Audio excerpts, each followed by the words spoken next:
Book 101 review. Book 101 is all about the books that I read for the last 40 years. And today I have my special guest. She's a keynote motivational speaker and, of course, a founder too, no other than Miss Gina Cano. Hello, hello. Glad to be here. Thank you, Daniel. I'm so excited. I've been watching and following you for some time now, so thrilled to be here. Welcome to Book 101, Miss Gina. And can you please introduce more about yourself? Yes, yes. So, Gina Cano, I am a founder, a keynote speaker, now a published author. How cool is that? How And cool is that? I'm an executive for a tech company. Yes, Miss Gina Cano. Thank you so much for sharing your knowledge and wisdom to the world. And what's the title of your book, Miss Gina? Title of my book's called Unapologetically You, Your Guide to Rise Without Compromise. Say that three Yes. times in a row. I challenge you. The power of being unapologetically you. Is this Mm. correct? The power of being unapologetically you and the power of being unapologetically you. There you go. You Awesome. got it. You got it. Yes. So, what does the title mean to you Uh, personally? as I was thinking of what I wanted to call, my book, and number one, to even begin doing the book and writing it, this unapologetically you really influenced what I've been through on my journey of not shifting or shaping or trying to fit into a box, if you will, or trying to look, act, and behave like someone else has defined, especially in a corporate space. So being myself, being authentically me in all aspects that come with it, from how I dress, how I speak, how I represent myself, I do that unapologetically. Sorry, not sorry. I am who I am and I say what I say. Definitely. Suit yourself because life is too short. Who or what tried to define your limits and how did you break free? I think my entire life, there's always been something that don't do this, don't do that, look like this, look like that, right? So, from an early age, I'd say the limits not intentional, but cultural, and how I was raised. Growing up in a small town where everybody knows you, Mm-mm. population of 13,000, you can't go to one place or another without someone knowing you or your family or some association, right? So there Yes. was a lot of restrictions that I put on myself growing up. One, I just didn't want to do anything wrong. I wanted to make sure that I was behaving. I've always been a good kid. Mischievous, sure, right? You tell me what Yes. kid and teenager is it, but for the most part, I was a great kid. But I never wanted to say, do, or anything that could potentially spoil the reputation of my family's name. Everybody knows my father, and I'm very proud of my father and my mother. They're both my heroes. So growing up there, I felt like, well, I can't do anything, that's going to go outside of what they tell me to do. Make Yes. sure you don't do this, you don't do that. So that was at a very early age. Then when I go into high school and I'm trying to get myself, ready to move on to make sure I'm one of the first ones to graduate, I've been put into a box that, well, you're not going to graduate. You're not going to even go to college, right? That was what was put there. So that was another one, right? Another piece, another piece. Then I come into corporate world. First one to make it in the corporate world, even more so. I don't have anybody that's been in tech to guide me. So I'm trying to follow and look. And it was very clear that I was too loud. I was too bold. I was too out there from how I dressed. I love sparkles, right? You can see me on the camera. I have my jewelry, my shirt sparkles, my shoe sparkles. I love big jewelry. I have a very vibrant personality, and it felt like it was too much. That's the guidance and the subtle kind of microaggressions, if you will, and recommendations that I needed to tone it down. So it's been just like that, Daniel, that I've seen and I've lived through time after time after time of don't do this, tone this down, that I've decided no, I'm going to be who I am. I'm tired of society saying you have to dress a certain way to be successful. You have to look a certain way to be successful. No, success is defined on my terms, not on what you or anyone else defines. Miss Gina, what's the most surprising assumption people made about your potential? The most surprising assumption, I would probably have to say, well, I would actually, the assumptions are that I'm mean. A lot of people don't, it takes a while before people even, get to know me because I have a very bold and, I guess, vibrant and direct personality. So at first, it's perceived as, oh, I don't think she's good to work with. I don't like her and stuff. That I've gotten that a lot. And then, most people start off like that, turn out to be some of my closest and best friends once they realize deep down, I just genuinely want to help and care. But as far as success is concerned, I think the biggest description or thoughts or preconceived ideas is I didn't go to an Ivy League school, right? I didn't. I don't come from a background where I have all of these connections and where I know everyone. So there's this belief that because I don't say yes to everything or I speak in a certain manner or just agree because someone with a higher title than me said it, that tends to make it a little bit more challenging for me to get stuff. Not all the time, but it does make me work just a little bit harder. And that's okay. I don't mind putting in the work, but I'm not going to change or who I am or what I believe in to get there. Hmm. Yes, definitely. And let's talk. Let's talk about the journey, Miss Gina. Sure. What was your lowest point, and what gave you the strength to keep going? Oh man, I think we've all had that, and that's the beauty part of life is you'll never not have a lowest point to go through. That's when they challenge us the most. I would say the most challenging that I've gone through was when I was living in Houston. I was working for another tech company, and I had just gone to open a new call center in India, and I was so excited. That was my first international trip, and I learned so much. And I come back home and you think you're invincible. I'm 20 something year old. I think the world is mine forever, right? You don't think beyond just that next paycheck, right? When you're young and you're living it up. So I come back, and then a few weeks later I get a notice that I've been laid off. So Daniel, I'm just like, whoa, what happened? Everything I knew, my entire world in an instant had changed. And again, because I was young and naive and was never taught true financial literacy and the importance of investing and saving, I was living well beyond my means, right? Credit Mhm. cards were my best friend. So I get laid off and I'm like, okay, that's fine. I do open a store, a cell phone store in the process, but I use all my money to open the store. I take out my little bit of a 401k that I had saved. I used everything I had to open that up to pay my bills. By the way, I never told my parents, I never told anybody that I was in debt here, that I was spending all my money. I was just pretending everything was fine because I didn't want to give the illusion that I was struggling. I didn't want anybody to know that I was hurting because in my head I really wasn't. I was just like, oh, I'll figure it out. Oh, I'll figure it out because that's been my entire life is I'll figure it out. There's always a way. So take all my investment, my 401k, the little bit that I had, I blew all of that. My unemployment ran out.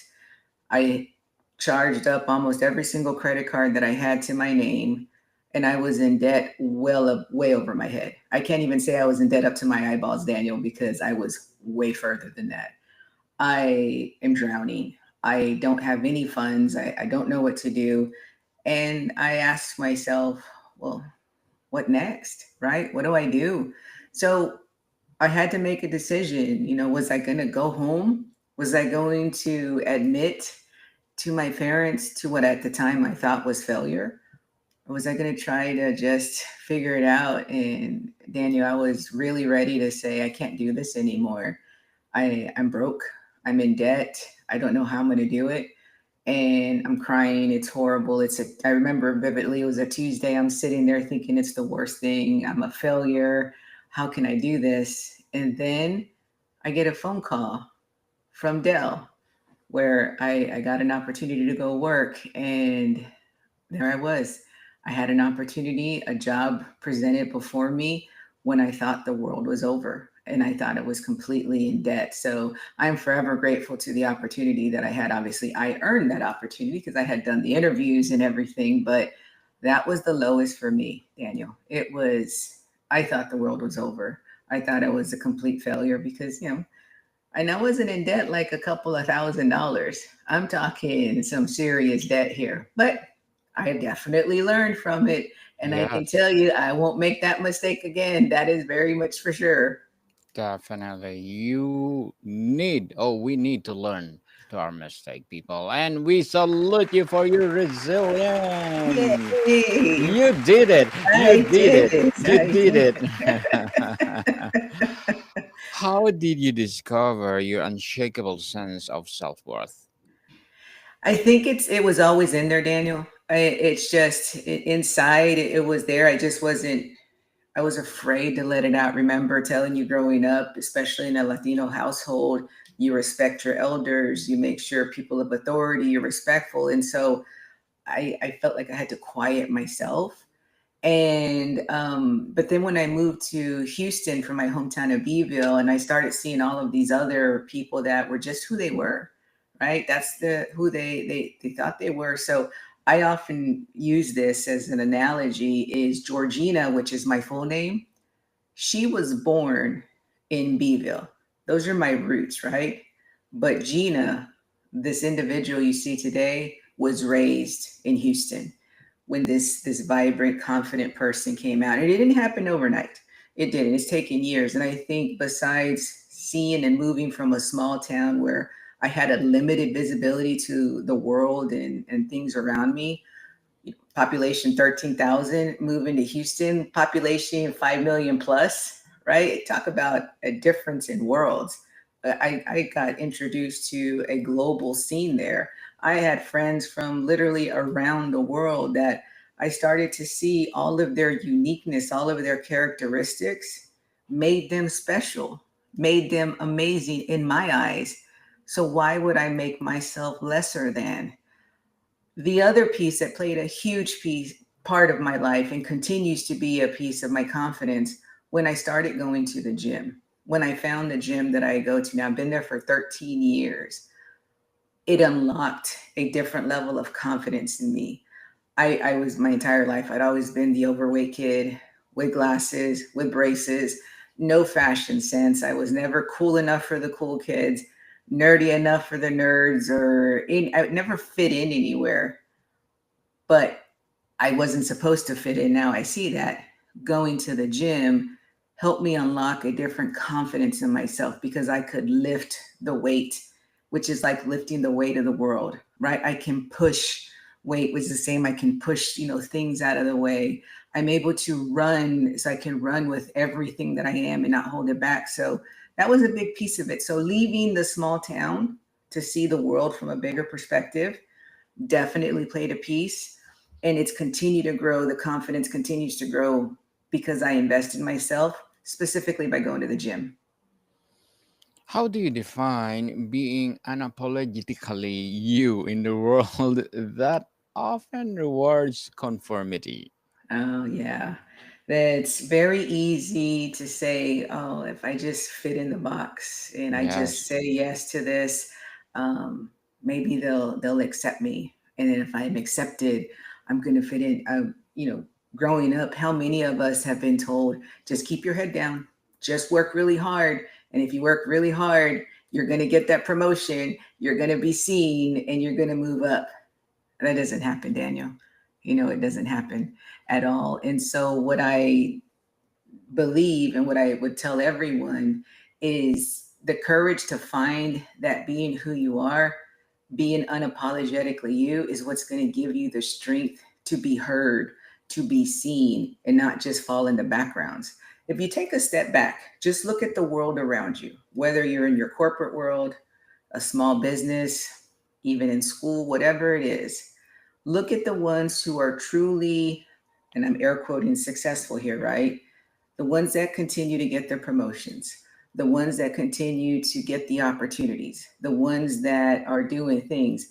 Most of the time, it's because they are connecting with others. Some is because they're fitting in, some is because they're being themselves.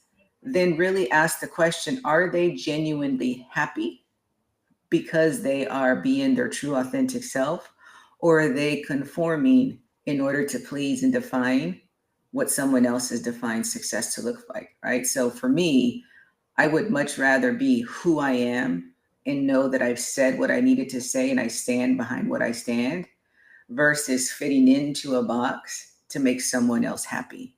So that's a question you got to ask yourself. It's a question I asked myself several years ago. Do I want to continue to fit into a box, a narrative, a preset direction that someone else defined? Or do I want to just say to hell with the box? I want to do what's right for me and what makes me happy. It may not make my mom and dad happy. It may not make someone across the street happy. Society in general might be completely mad about it, right?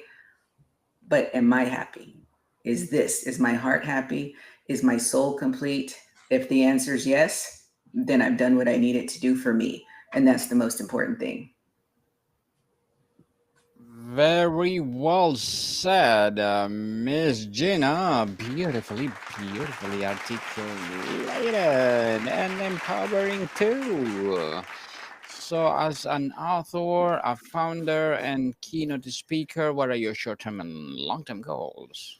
Short term is I definitely want to transition out of my current corporate life, of doing that and this on the side to making, my keynote speaking, my full-time, source of income. And again, it's not so much because I want to be a obscenely rich multi-billionaire. That's not what I'm aspiring to do. My ultimate goal, especially from a long-term perspective, is to inspire the next generation of me, all of the young, Latinas, Latinos, or anybody that comes from a small town, a background that they don't have someone in their family that's either in the tech space, in the corporate space, that's even gone to school. All of the first gens, all of the immigrants, anyone and everyone who feels like they're the underdog. My ultimate long-term goal, Daniel, is to inspire them to recognize that they can be who they are no matter where they come from and still be successful by reminding them who they are is what success is, right? So, short term, really working to get my message out there, helping people to recognize, my own journey by sharing it with my book, my social platform. You could follow me at the Gina Cano on TikTok and in Instagram, where I'm building that community, right? Getting the message out there. So short term, building that community. Long term, I really want to disrupt the status quo and encourage and empower everyone to be who they are and not fit into a box that someone else made. So those are my goals. Good luck to your goals, Miss Gina, and looking forward for more success. And what would be your piece of advice for those people out there want to be, of course, like you? Well, you can. My advice is to start with just taking that first step of maybe with daily affirmations of looking at the mirror. Because again, this is taking time. I can't say this version of Gina has been here since day one. It's been I've evolved and I continue to evolve, right? But your very first step is to remind yourself you are perfect just the way you are because there's no such thing as perfection. We're always looking for progress, not perfection. So start by looking in the mirror and remind yourself that I'm good, I'm amazing, I like who I am, I like where I'm from, I recognize my worth. And then really take a step back and look at everything around you and change the point of view. Instead of trying to fit in, really focus on why am I standing out? because you were never meant to fit in. There's no fun in fitting in. So embrace who you are. Every piece of it, every curl you have in your hair, every piece of jewelry that you love to wear, every sneaker, every type of shoe, no matter what it is, be who you are because the world needs more of it. It is too boring if we were to all look, act, and speak the same. Well, thank you for that advice, Miss Gina. And can you please recommend a book or books that influence your journey? Oh man, okay. So we've already did the David Goggins. I also read, I never remember the author, but it's called The Slight Edge. And the premise behind it, oh, what I wish I could remember the author. I have it somewhere over here in my shelf. But The Slight Edge, and the premise behind that is it's the incremental little changes that you make throughout your life will add up to the big impacts that you're looking for. So that mindset really, really helped me. And again, I got this book as a recommendation from my trainer at my gym, and it helped me change thinking from a fitness perspective. If you put a goal out there and say, I want to lose 40 pounds, it's overwhelming. You can feel like, oh, how am I going to get 40 pounds? Right. But if you do incremental little changes and you focus on the incremental little gains that you do, you can achieve a whole lot more, right? So maybe you start off by saying, this week, I want to just go walk for 5 minutes outside. That's it, 5 minutes. Because the next week, you'll walk 10.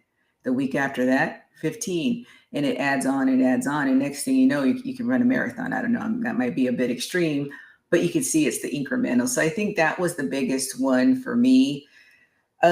Let Them by Mel Robbins. I definitely liked her point of view of how she's talking about people are going to think, people are going to say, people are going to believe what they're going to believe. Let them. That's their opinion. It doesn't define who you are, it doesn't define your journey, it doesn't define your direction. So let them. So those are probably the two biggest ones I'd say right now. Yes, let them and let it go. People don't care what people say about you. No.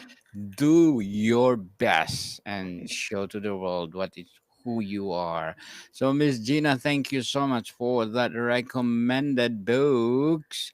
And how can someone start embracing their own story when they feel too broken or too different? That's your story right there. If you feel too broken, if you feel too different, that's exactly the story you need to tell, because someone out there might feel the exact same way as you, and you just might inspire them to do something. So write it down. Use AI. Heck, you can put it into, you can journal with Chat GPT or any of these other large language models and start capturing your story, right? Start explaining what it was that you went through. And it'll show how it's a way of healing yourself too. If you feel too broken, it's a way of healing yourself to find your way. So just start talking about it. Share it with someone. Put it on your socials. Just start. Capture it. None of you are broken. I promise, none of you are broken. You feel broken because you're comparing yourself to someone else. You got to remember, especially in the world of social media or interest media, as you hear now, you're only seeing a snippet of what's happening behind the scenes. So don't compare yourself to the 10 seconds, 15 seconds of excitement and fun that you might think you're missing out on, because you don't see the other 23 hours and 50 minutes of what that individual is going through. So focus on your journey. What is it that you're doing? And why is it that you feel like you don't fit in? Well, maybe you shouldn't try to fit in and really try to focus on standing out. So tell your story. Tell whoever you can tell. Put it on TikTok. Write it in a journal. Record yourself talking, whatever it is. And that's going to help you start to realize I've got a heck of a story.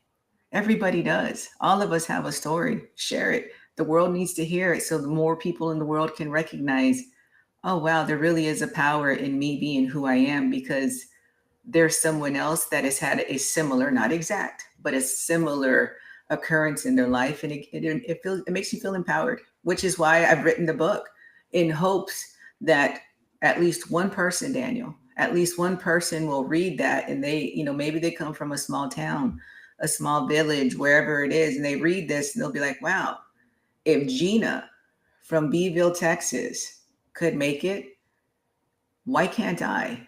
So that's my goal. Share your story. And that's my advice.